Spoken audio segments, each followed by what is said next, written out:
Un florilège de messages pour rendre hommage à un artiste hors pair. Et Kambi Bryant, c'était l'une des légendes qui occupait le haut de l'affiche après le décès de Manu Dibango, l'autre légende. Mota Monia, son surnom qui signifie l'homme important, a contribué à révolutionner le makossa en y introduisant le piano, les instruments à vent et le violon.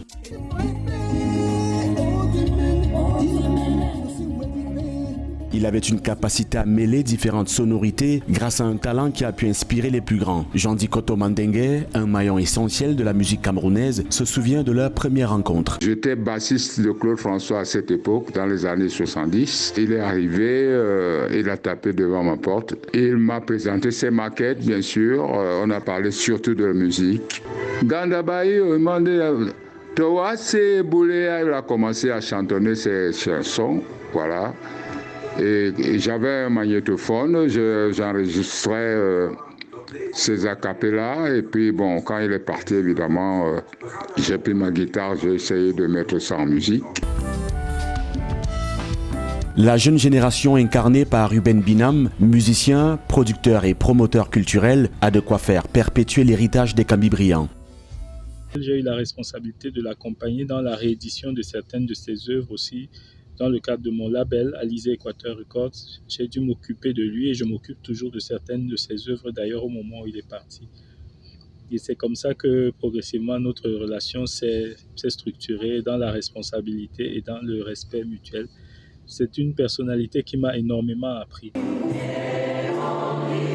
Elongui, Mbappé Namal au paradis, Beba, Moussoloki, Moussongedi, autant de titres pour autant de tubes, générés par une créativité inépuisable et enrobés par l'obsession de la séduction et donc du beau qui a permis de repousser les limites des frontières. Et Kambi Bryant a été repris par plusieurs autres artistes, tant africains qu'européens et bien plus. Ici, une reprise par des jeunes en Catalogne et en Espagne. Là, des enfants sud-coréens qui émettent des symphonies en langue douala. Auteur du livre Les icônes de la musique camerounaise, ce jeune Camerounais était très proche des Kambi Bryant avec qui il a passé bien des moments.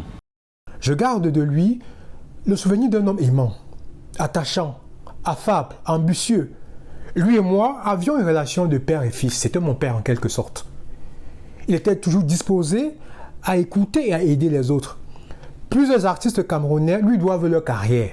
Il a largement contribué à l'émergence de plusieurs artistes, parmi lesquels on peut citer Esso et Somba, Angélique Kidjo, Marc Zambo et bien d'autres musiciens. Adieu et Kambi Bryant.